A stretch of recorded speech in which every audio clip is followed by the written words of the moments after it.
Looks like Tennessee's won it with the score. Under 2 minutes left. With under 2 minutes to go against Missouri and trailing by 6. Jacob Eason fired a 20-yard strike on 4th down. Isaiah McKenzie with a game-winning touchdown. The Dogs won that one 28-27. The crowds are stunned. Well, can they do it again? And it was a Jacob Eason drive to get him down there, too. Well, they probably get their 11th guy on the field. Trevor Daniel high, fairly short. McKenzie's going to let it bounce, and he was taken at the 19-yard line with 1:07 to go.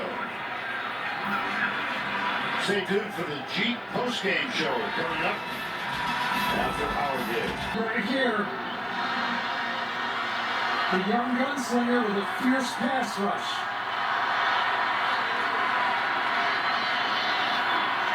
He's got time, he goes across the middle, he's got a man wide open. It's Terry Godwin. Now the clock will stop as they move the chain. Under a minute to go. One timeout remaining. Ball at the 35.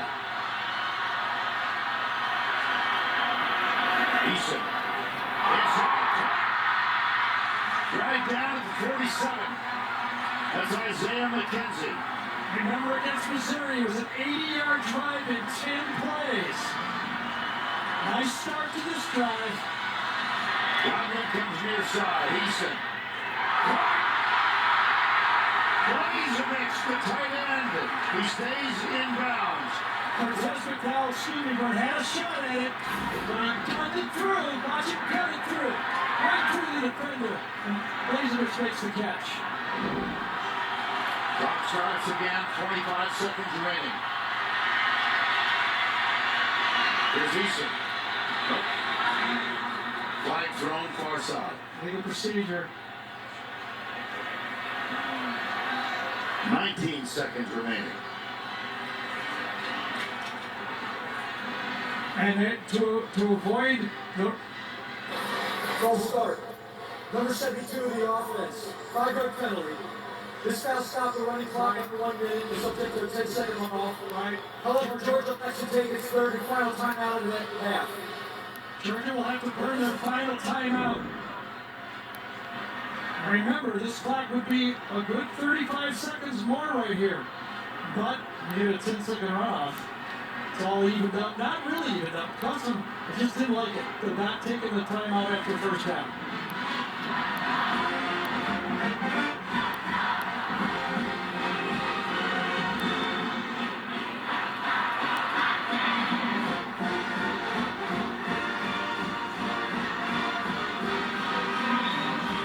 Game, 19 seconds to go. If Tennessee can hang on and win this, they will grab real control of the SEC East. Well, they got 2 big games coming up, at A&M and home against Alabama. If they get a split, the back end of their schedule should have them ushered in to Atlanta. If they lose them both, Florida would be back in it. Maybe the next 2 weeks, those are the big games now. And then the back end of it is winning football for Tennessee. They don't have a matchup that really should be able to physically match up with them. First down 15. It's going to be tough to use the middle of the field now.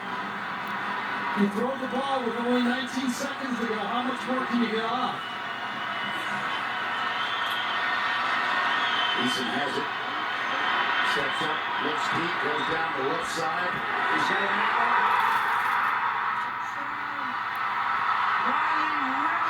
a 10 seconds left, and Georgia goes nuts. Looks like they're winning it. A minute ago it was Tennessee. Sure of the win, now it's Georgia.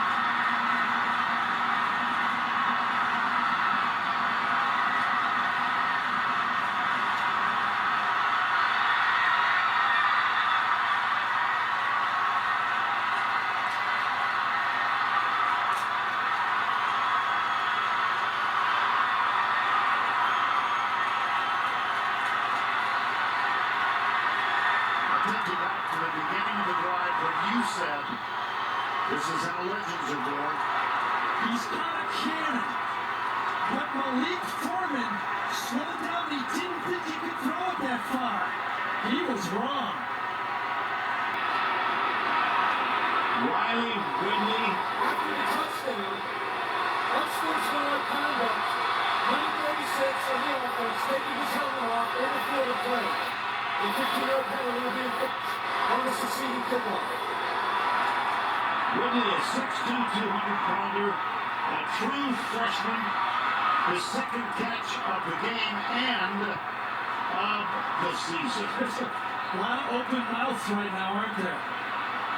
This is how, as you said it, Gordon, you said it early, you repeated it, you can make a legend doing this in this conference.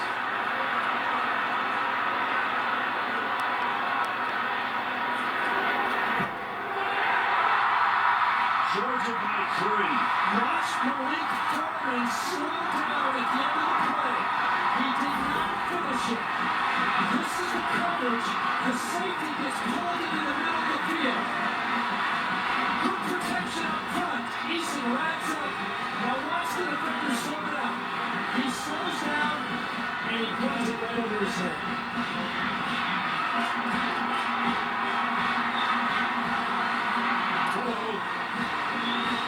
Georgia touchdown.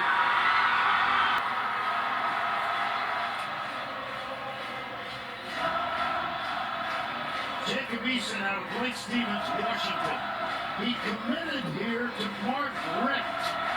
There was genuine concern when Mark Richt was fired and then went to Miami that Jacob Eason would decommit. He did not. You think Georgia fans aren't happy? I'll tell you now, when you got a cannon as an arm and you can throw that ball, there's not a safe spot on the field. Now what do? You've gotten the ball backed up. There's 10 seconds to go. You don't want a long field goal here. Do you swing it? I pooch it out on the 20-yard line. I don't know why Tennessee's up. They're not going to kick it short. I don't know what they're doing. Taken by Evan Berry. Gets loose. Tries to get out of bounds. Does. 4 seconds to go. Tennessee played everybody up. There's a flag on the play, by the way. At the 28-yard line. Offside. Number 20, the kickoff team. The 5-yard penalty will be enforced for the end of the return. First down. Well, with 4 seconds to go, I don't think you have two plays here. Do you just try a field goal? I don't know why Tennessee's thinking it's going to be an onside kick here. Why are they not back? You got to throw it into the end zone, you're going to try a 55-yard field goal. It would be a 60-yarder. They got to throw it into the end zone. Yep. So they've got 3 wide to the left, 1 to the right. Tennessee uses the first. Remember back in the day they used to put A.J. Green back there and knock it down? Just remember this, the Tennessee receivers are big. 6'3", Josh Malone, Juwan Jennings, Jason Groom. They're all tall receivers. And again, number 7, Lorenzo Carter goes back there to help.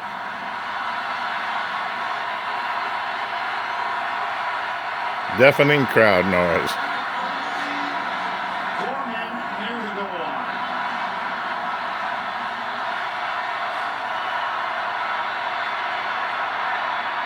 Time expires. They're bunched up in the end zone. It's tipped up. It's caught.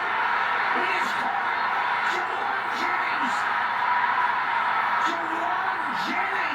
Touchdown, Juwan Jennings. Tennessee.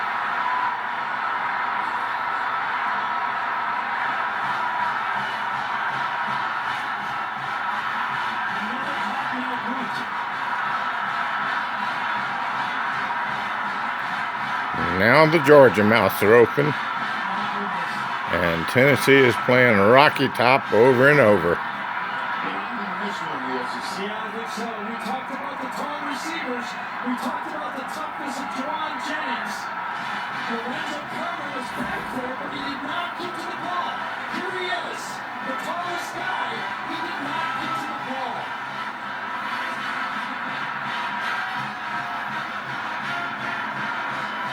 And you know that unsportsmanlike penalty by Georgia cost them the football game. Look at the leap of Jennings. He had the go-ahead catch for Tennessee in the win over Florida, and watch the coach for the Volunteers.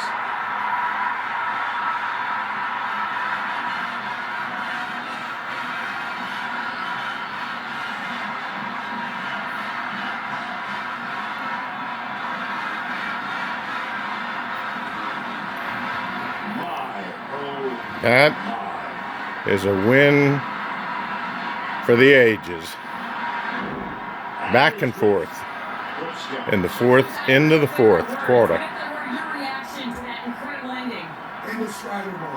But just the grittiness of this football team. We called timeout to get a look at they would see. And I told our guys, we're going to make this play, and you got to believe. If somebody came and put a cross on my shoe, and you know what? Senior quarterback, Jennings, goes up, makes the play. Josh Dobbs came into the game so confident, so unfazed. When I saw him on the sideline, he looked like he knew this was going to happen. How impressed are you with the way that he's been stepping up after last week and now? Just very poised. He's put 2 back-to-back games. And coming here, we get a lot of adversity. We find a way to win the football game. That's what this football team's all about, character. Coach, I have to laugh with you as these two shared tears together. I know you can't see it. An emotional moment. This right here is what college football is all about. Coach, enjoy this moment with your team. Congratulations. Thank you.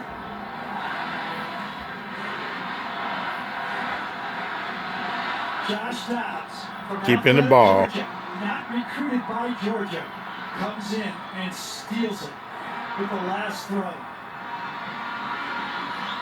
Here's the last play again. There's the big guy, their tallest guy, a defensive end. We talked about Jennings and the height of their receivers.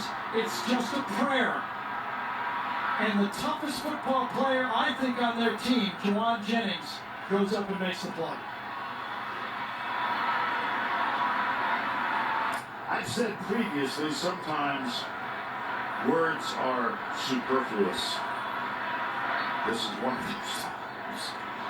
Back to Allie with Josh Dobbs. Josh, congratulations. When Jennings hugged the coach after the game, tears were in his eyes. What are the emotions that you're feeling right now? Everything. I still can't believe that. That's crazy. But you see how many you never think we're being far away, and then it happened. And we'll take it 5-0, we'll keep going. What will you tell your team and how will you celebrate? Oh, we'll celebrate all right, but great team win. The team just kept us in the game. We made plays when we had to, and then outstanding got to make a play at the end of it. We're the most competitive team in the nation. I firmly believe that. The games like this show that. Congratulations, Josh. Thank you. Vern? Thank you, Allie. Any doubt about the play of the game? The Napa play of the game. We could have picked about 4 or 5. Well, we had the other one dialed up. Oh, yeah, we just like. And there's Jennings being interviewed down on the field. Take a look now at the Napa play of the game. The Hail Mary, Josh Dobbs. There were 4 defenders on the goal line. And he lets it go, and then Jennings, number 15, goes up, grabs it. Let's listen to Bob Kessling's call, the voice of the Volunteers.